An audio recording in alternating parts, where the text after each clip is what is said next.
Hi, and welcome to our panel, Education and Skills for the Great Transformation. My name is Sebastian Schwark. I'm a partner at Fleischmann Hillard, the communications consulting firm. I'll be the moderator today. Climate change and digitalization, as well as political pressures, are creating a great transformation, which is fundamentally changing the ways we live, interact, study, and work.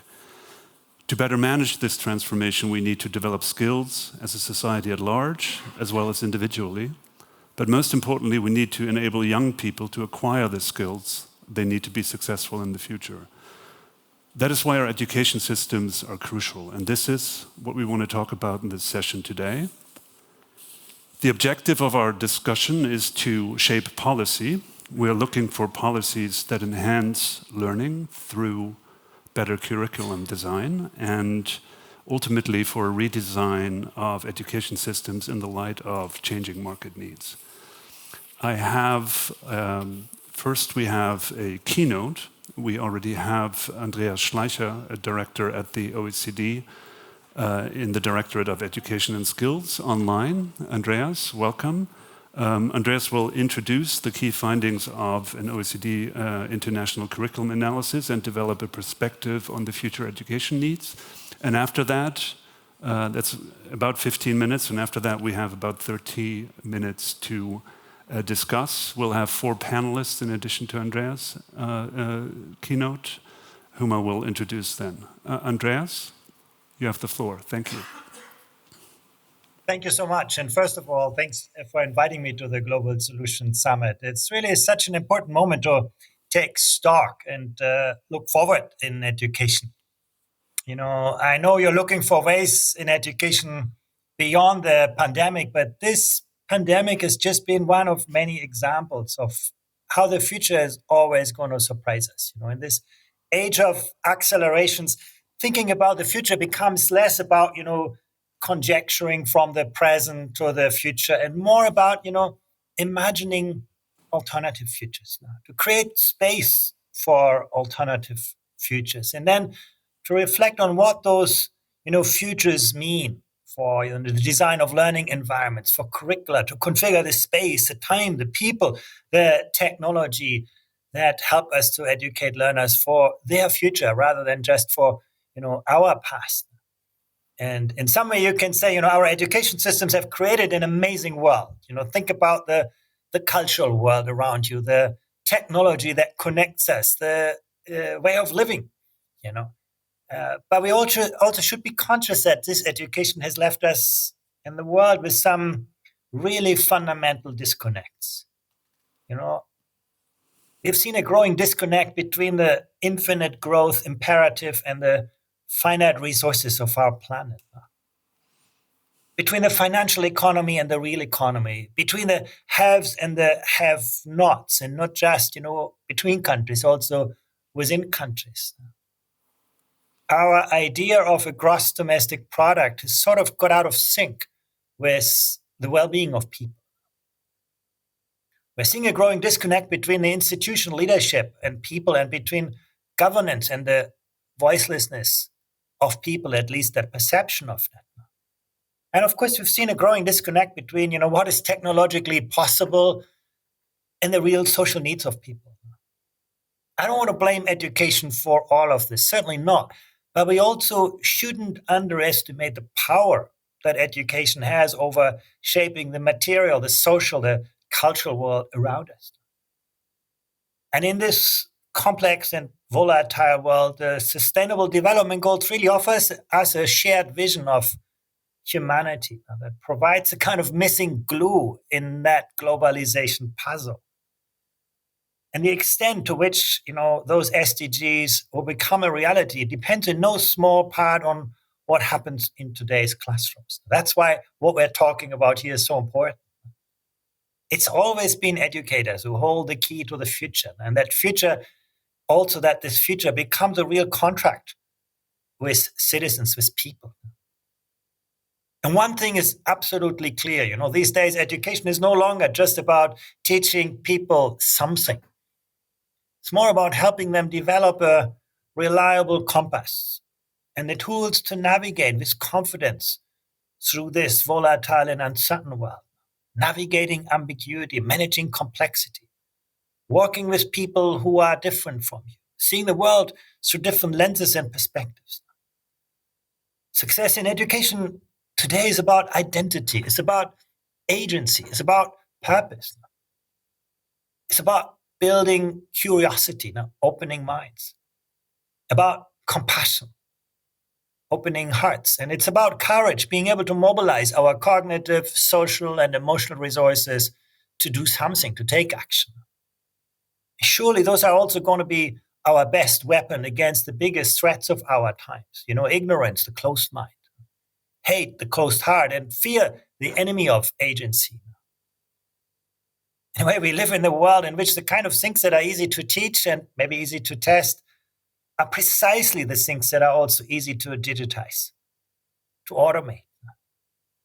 And of course, state-of-the-art knowledge will always remain important, but success in education is no longer mainly about reproducing content knowledge, what we are very, very good at. It's about extrapolating from what we know, applying our knowledge creatively in novel situations.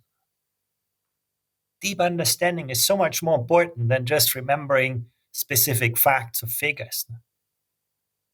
Think about history. History is not primarily about remembering dates, names, or places, but about being able to think like an historian. Understand how the narrative of a society has emerged, developed, advanced, and sometimes unraveled when the context changes. Or think about science. That's my academic background. Deep understanding, thinking like a scientist, is so much more important than simply knowing specific formula or procedures. Can you design an experiment?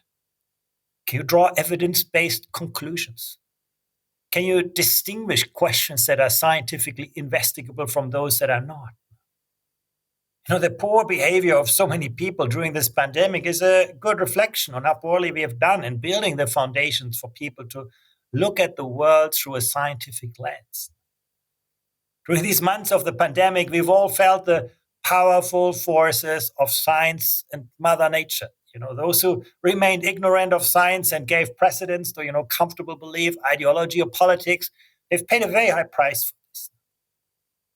You cannot sweet talk, Mother Nature. You cannot spin her. Mother Nature never fails to follow the principles of science. So we better understand those principles rather than just surfing, superficial knowledge about science. I think how digitalization has changed the concept of literacy. Digitalization, is connecting people, cities, countries, continents in ways that have vastly increased our individual and also our collective potential. Technology is an amazingly democratizing force. Now we can connect and collaborate with anyone, but technology is also concentrating power at an extraordinary rate. Think about the Googles, the Amazons. Can create scale without people, leaving people out of the equation. Digitalization can make the smallest, voice heard everywhere. You post something on Twitter and everybody can follow you, but it can also squash individuality and cultural uniqueness, making everything relatives in our life. Now, technology can be incredibly empowering. The most influential companies these days, they did not start with a big industry. They started all with a big idea. They mostly had the product before they got the money. That is a promise of the digital age. But digitalization can also be, deeply disempowering. And people trade their freedom in exchange for convenience and become reliant on the advice and decision of, some algorithm. If you don't understand an algorithm, you're going to be soon the victim of that algorithm. That's the other side of that coin. And where you end up on that equation has a lot to do with your knowledge, your skills, your attitudes, your values. While some people say, humans have always been better to invent new tools than to use them wisely. Sure. While artificial intelligence can empower learners in totally new ways, it's not going to answer the question of what people should learn. That is our question here for the Global Solutions Summit. In the end, artificial intelligence is not a magic power. It's just an extraordinary amplifier, an extraordinary accelerator. It's going to amplify good ideas and good practice in the same way it amplifies bad ideas and bad practice. Artificial intelligence can, super empower teachers to identify children at risk, or, how they learn differently. Or it can disempower them from exercising human judgment, following the predictions of an algorithm. And why you can say artificial intelligence is ethically neutral is always in the hands of people who are not neutral. The only reason why we should really fear artificial intelligence is that it will always obey us. It will never rebel. So tomorrow, we need to think harder how we help learners think for themselves, join others with empathy in work and citizenship. How we can help learners develop a strong sense of right and wrong, a sensitivity to the claims that other people make, a grasp on the limits on individual and also collective action. Education in the industrial age figured out how to educate second-class robots. People are good at repeating what we told them.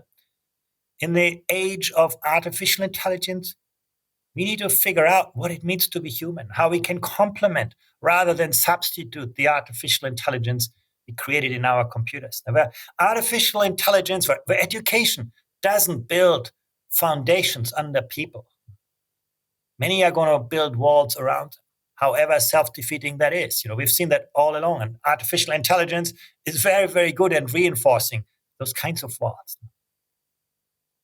But while technology and globalization have disruptive implications for our economic and also our social structures, their implications are never predetermined.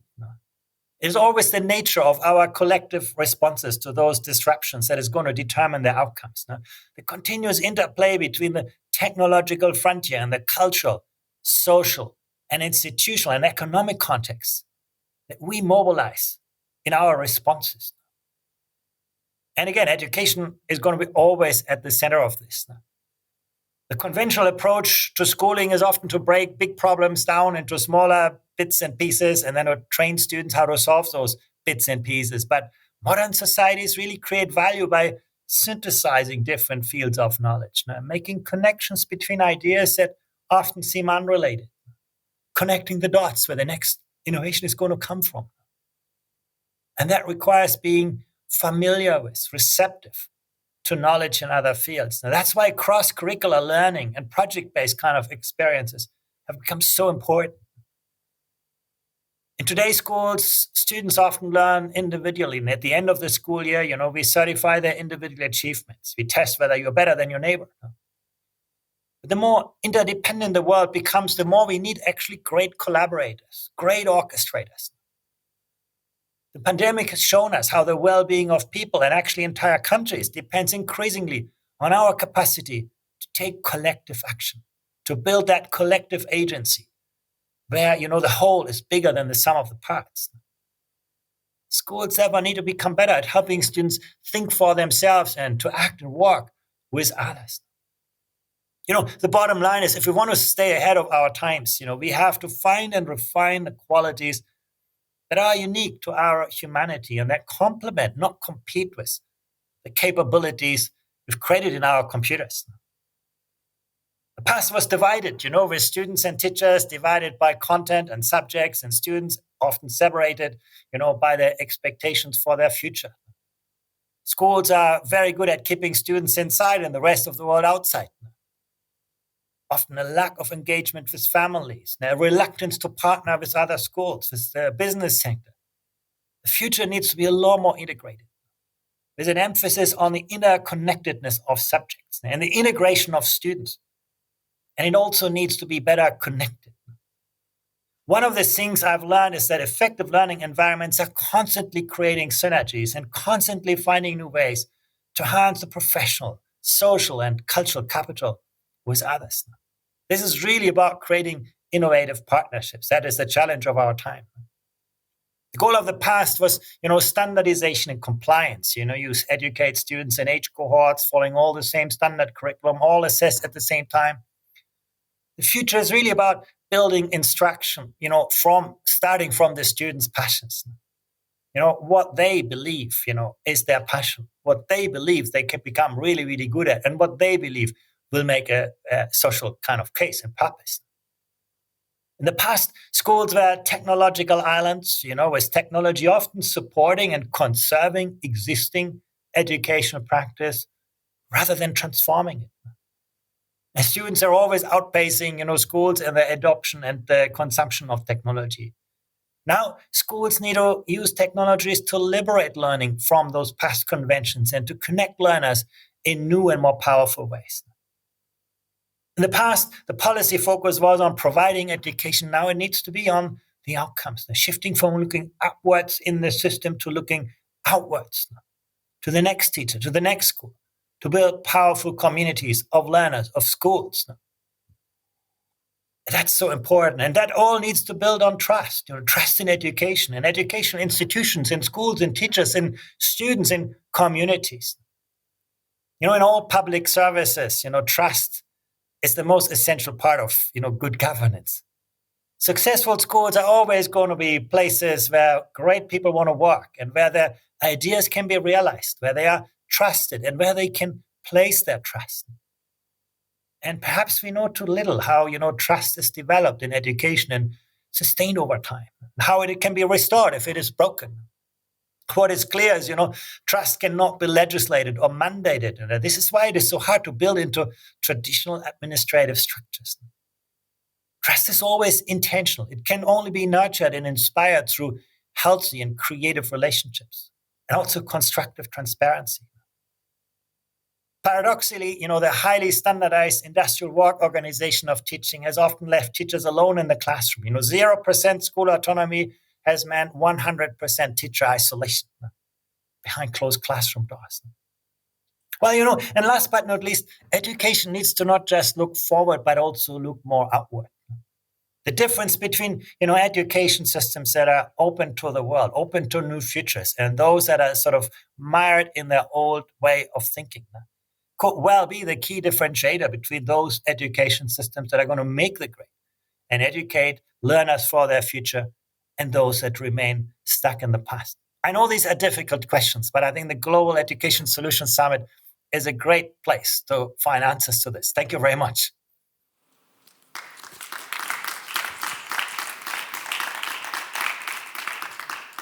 Thank you so much, Andreas. Lots of food for thought there, and definitely an excellent setup for the discussion we're going to have. Let me introduce our panel now. Tanya, do you want to come on stage?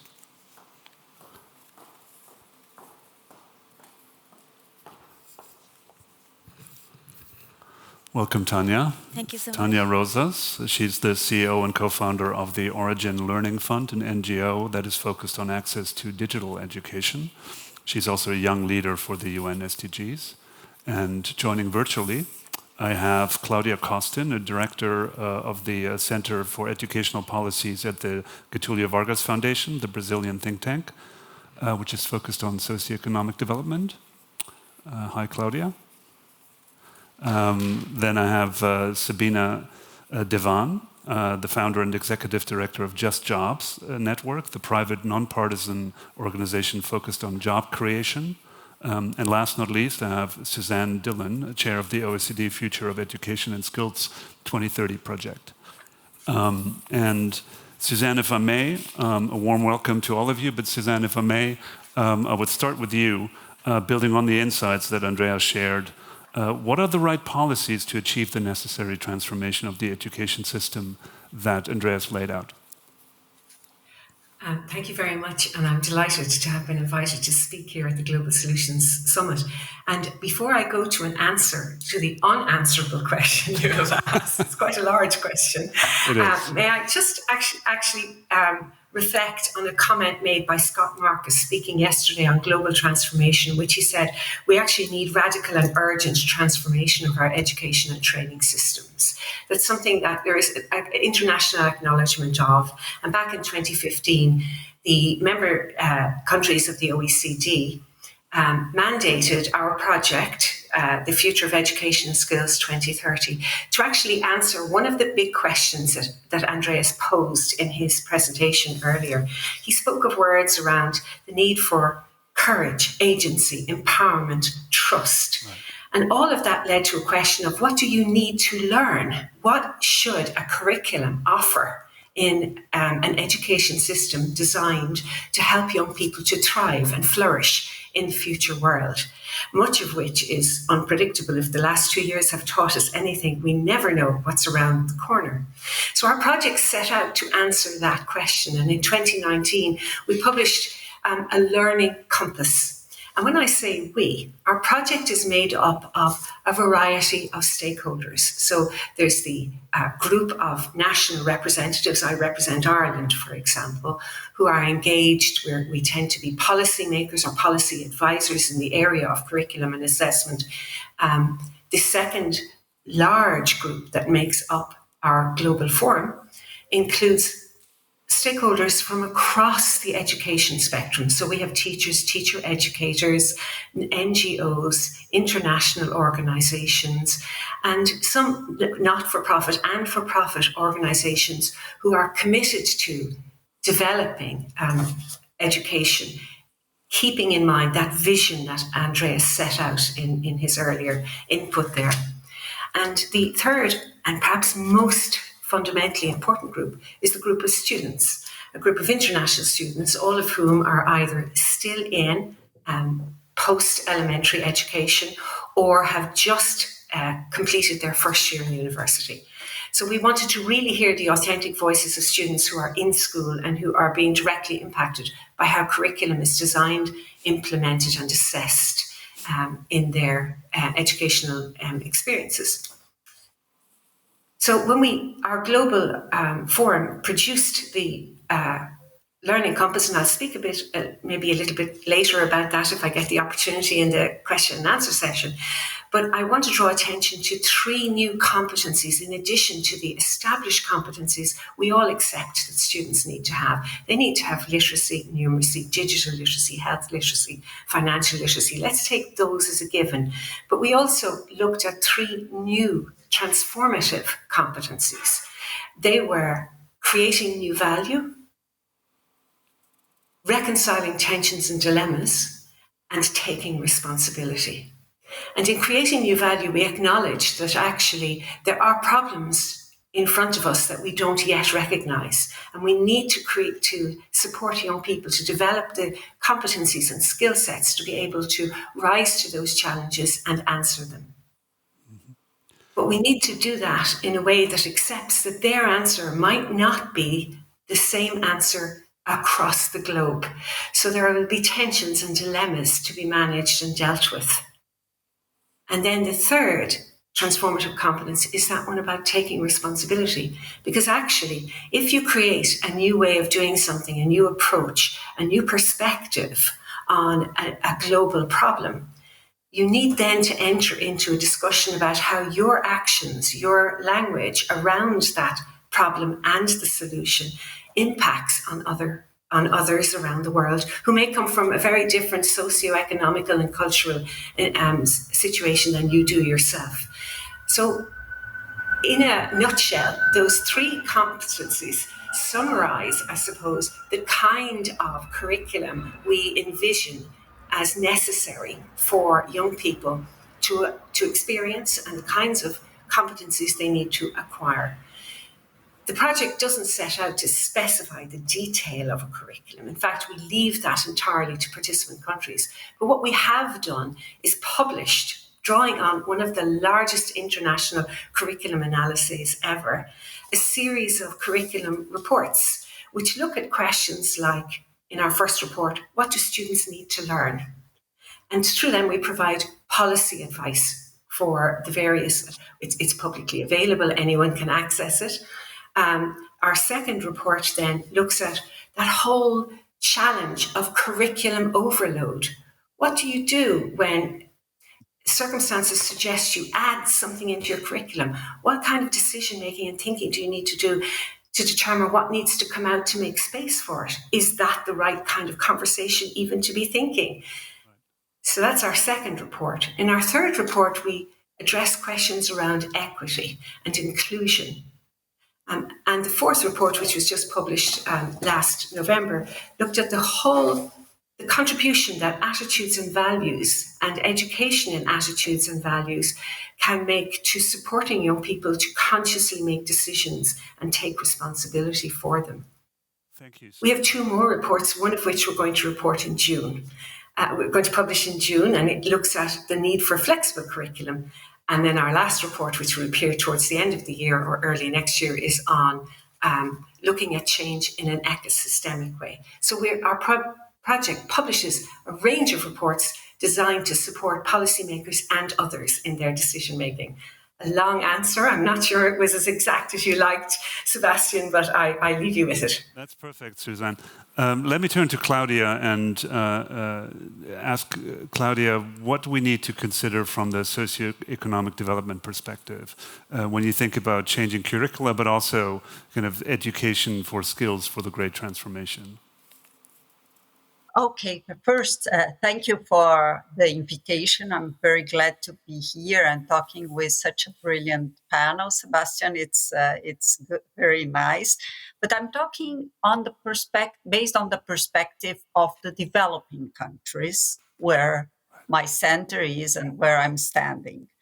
And what will happen based on the wonderful reflection that Andreas Schleicher established for us or created for us. What will happen with the developing South in this world that he had described on social and educational matters?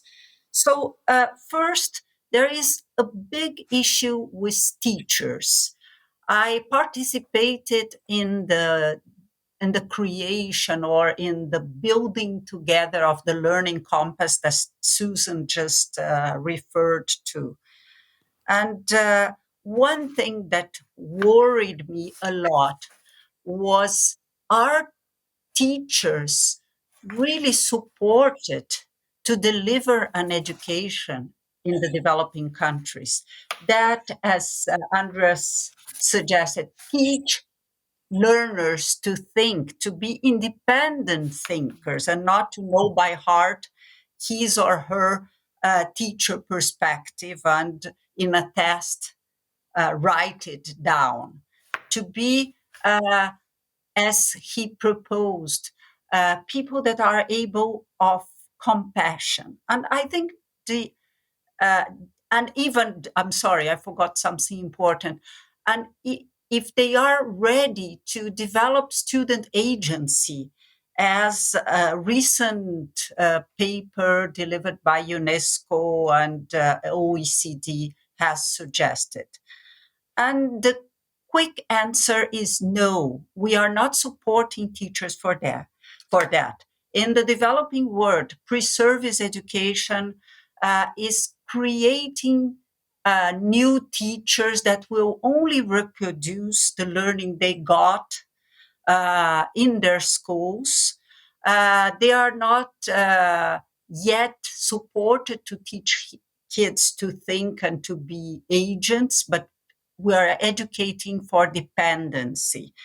And as Andreas Schleicher has said, the things that are easy to teach are easy to automate as well, to digitalize. And so we have a huge challenge. I'm very happy to learn that the OECD is preparing a learning compass based on teachers, and that will be very helpful.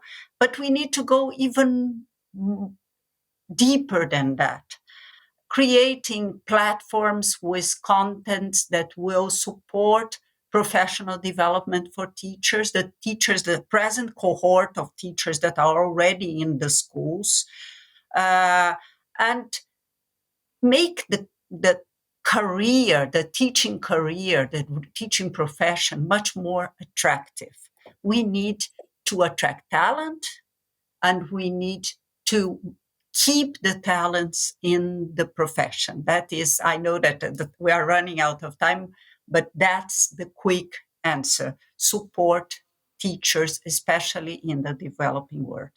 Thank you, Claudia. Sabina, Claudia laid out the case for essentially kind of focusing on the teachers as a job that needs to be attractive, but then also teachers need to educate the pupils and students to be successful at their job. What is your perspective on education and the great transformation from this jobs building perspective that the education system has?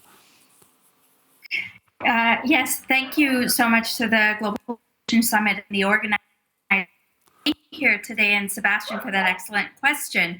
As you mentioned in your opening, our work focuses at the Just Jobs Network, our work focuses on the connection between the education to skills continuum and then what a young person needs to enable entry into the labor market. But we don't stop there, because it's not enough to just get a young person a job. We also, in order to be able to harness the productive potential of our young people, need to ensure that they have career trajectories and economic mobility, right? So in that vein, to me, one of the main messages in the 3 minutes that I have allocated, the main messages that I want to convey is that there's this sort of stated and sometimes unstated assumption that skills training will solve the problems of economies and societies adapting to digitalization and this era of change that we live in, and that is actually not the case, right? In many developing countries where there is this enormous demographic pressure because there's a large and growing youth population, there's a tendency to sell, if education is not delivering on the outcomes that we need for young people to enter and be successful in the labor market, let's just skill them. And in my own country, in India, skill training become incredibly focused, where it's really about productively engaging young people, because there aren't enough jobs, but young people need something to do. So you put them in 3 months, 6 months, even a year-long skills training program. But these skills training programs cannot compensate for years of poor quality education, which my colleagues Suzanne and Claudia just talked about, right? So the main message here is that in a number of countries in the global south, where the quality of education is still poor, where dropout rates are still relatively high, skills training is not cannot be a Band-Aid solution to those. And what we actually need is for a very balanced approach that views education and the knowledge that we inculcate in youth alongside with using our hands and teaching our children to engage in, vocational occupations. We need to break down the stigma that working with your hand in vocational is somehow, for the sake of being provocative, education for the poor and academic education is for everybody. We need down these silos between education and skills and read about it as a continuum that goes from childhood into youth, through labor market entry, and then into lifelong learning, if we are actually going to deliver productive potential of our youth and create these pathways for economic mobility and the ability to adapt to a rapidly digitalizing world. So if there's one message that I want to leave here with, that is it, that these siloed approaches to education and skills work, and that in the global south, in many countries in the global south, the two are siloed. And we need to break down those silos and ensure that there's requisite levelation and an appreciation for work that's done with your hands across all socioeconomic groups. So I'll stop there for now. Thank you, Sebastian. Thank you so much, Sabina. I want to bring in Tanya now and ask you, Tanya, how many of these challenges that were laid out do you think could be addressed with digital tools? And also, how much how can we provide access to those digital tools that could solve these challenges? Thank you. First, I'm so honored to be in this panel. Thank you so much for inviting me. I guess the biggest problem that we have are the digital tools itself. They are not empowering young people, you know? They are not creating engagement in those underrepresented communities. I feel like they are always created in a lab for the majority of people who have access to internet. They feel like they have all they have already developed many skills in their high schools because they are a big market. But what happened with those that are underrepresented? What happened with those that don't have the money to pay a digital tool, a digital platform to access to all the amount of resources that are out there? So that's where I feel like we need to empower young people to lead their own solutions. And we have been doing that with Origin Learning Fund. We have created a platform that is accessible for anyone, inclusive and empowering, and we are creating tailor-made content so that we can help them to develop the skills that they require to thrive in this modern economy. Because that's right, like all what they have said is totally right. We are putting a lot of pressure on the schools and the teachers, but I feel like we need support of the corporations, we need support of the new enterprises, new digital tools, new markets that wants to help young people develop the skills that they cannot develop in the schools because the schools are already low resources. Mm-hmm. So yeah, we need more resources, we need more support, and we need to work together. Okay, thank you. And Sabina, let me get back to you then. Do you think the point you raised about the vocational training, do you think digital tools can help with that? I'm so grateful to you, Sebastian, to coming to me with that question, because I do believe that technology and digital tools are useful and have a place, but I do feel very strongly that many of the people in education and skills training overemphasize the efficacy of digital tools in learning. Now, in the global north, and I see my sister's children, and I see my friends' children, they restrict screen time, right? And there's a reason why you're restricting screen time. Right? And now what we're saying is, oh, you know what? Let's just plop our children in front of TVs or in front of tablets and tell them to watch a video. I mean, I do see that in countries where disseminating educational material, training, instruction, there is a place for digital tools, but digital tools cannot replace human interfaces. Number one, we need our children to have physical teachers, and also vocational training is on the job. It is learned, by engaging with content. So there's only so far that digital tools would take us.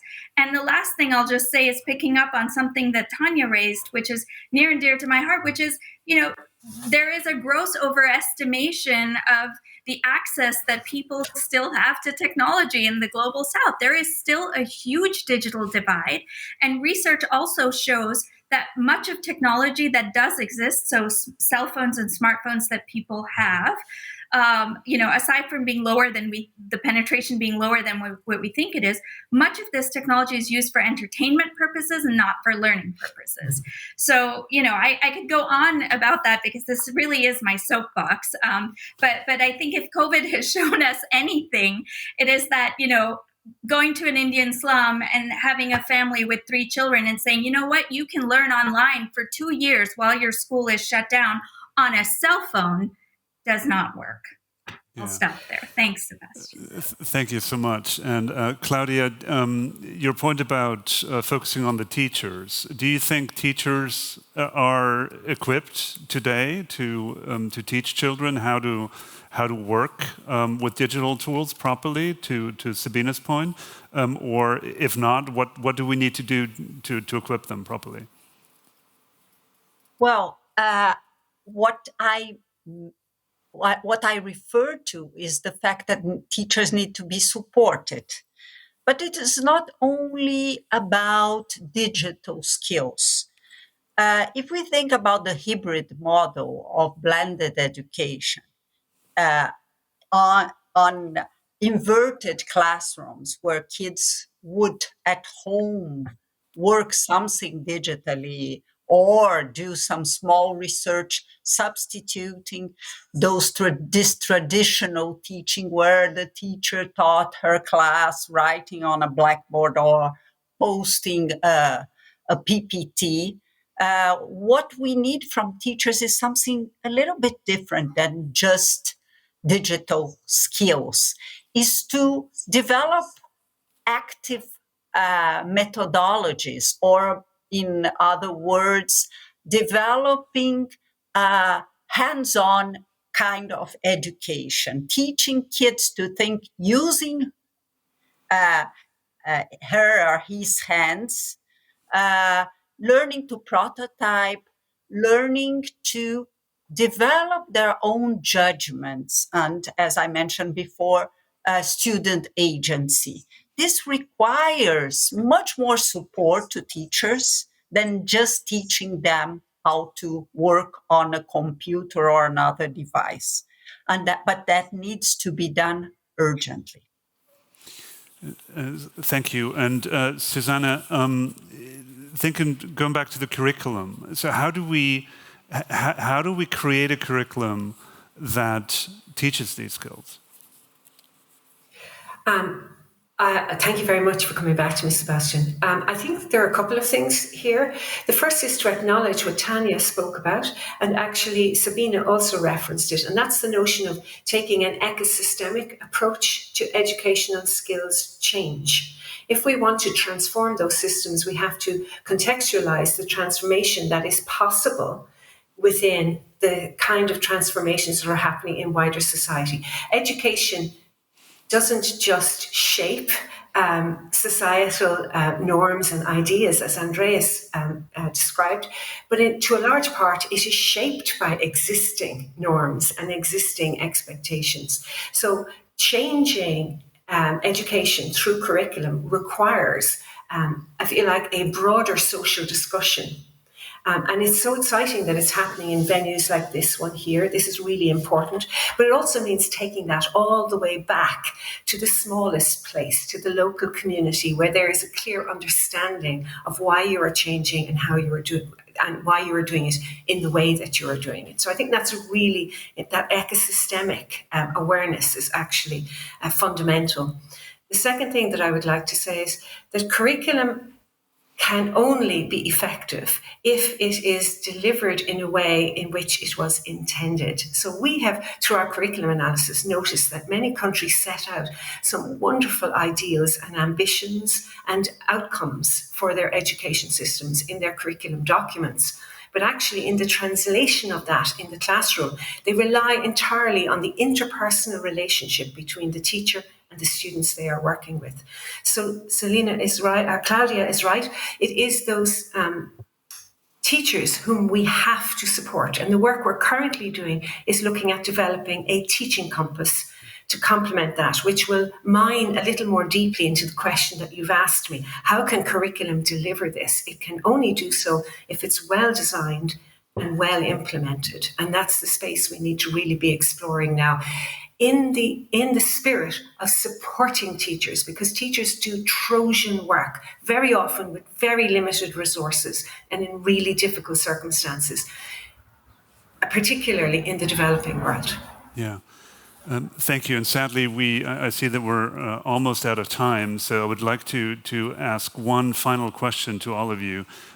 We wanted to also talk about the role of the private sector, businesses. So if there's one thing that you could ask, Tanya, of businesses, and I'm going to ask all of you, what is it? If you could have one wish from the private sector, what is it that you need?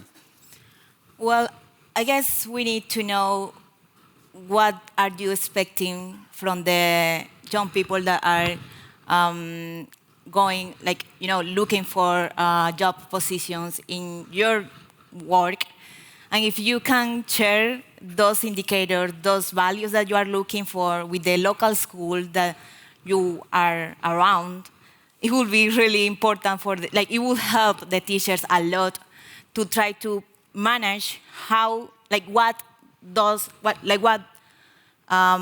do those students have to learn, Because teachers don't have all the answers. If we want to prepare the young people for the workforce after school, we need to know what are they looking for, What are the corporations looking for? So that's why I really encourage your corporations to work together with the local schools. They really need your support on knowing what to teach. So because more we need to exchange. adapt to you. Yeah. Perfect. Claudia, one thing, 10 seconds. Okay, so create, to the private sector, create opportunities for young people to work and learn. Okay, thank you. Sabina?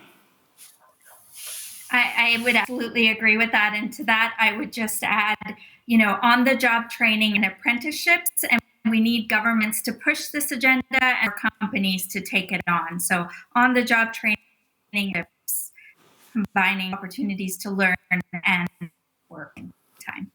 Thank you. I'm afraid we're out of time. We have one question from the audience. And Susanna, you also have 5 seconds, 10 seconds. Okay, here's my quick 5-second one. To businesses, I would say, please broaden your expectations beyond the instrumental to include the development of the whole person. Right. Do we have time for the question? Yes, I hope so. Please. I'll just make the time for you. So.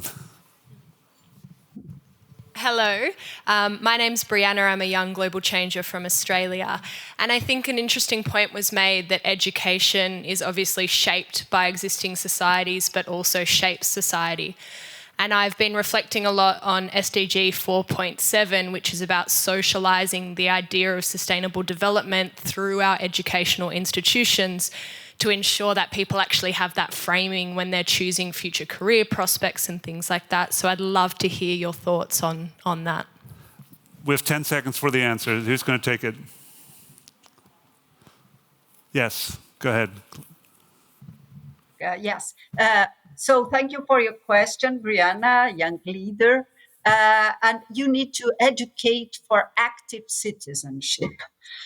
Teach kids since kindergarten that they participate not only in their school community, but in the planet, because we are building it for everyone, especially for them.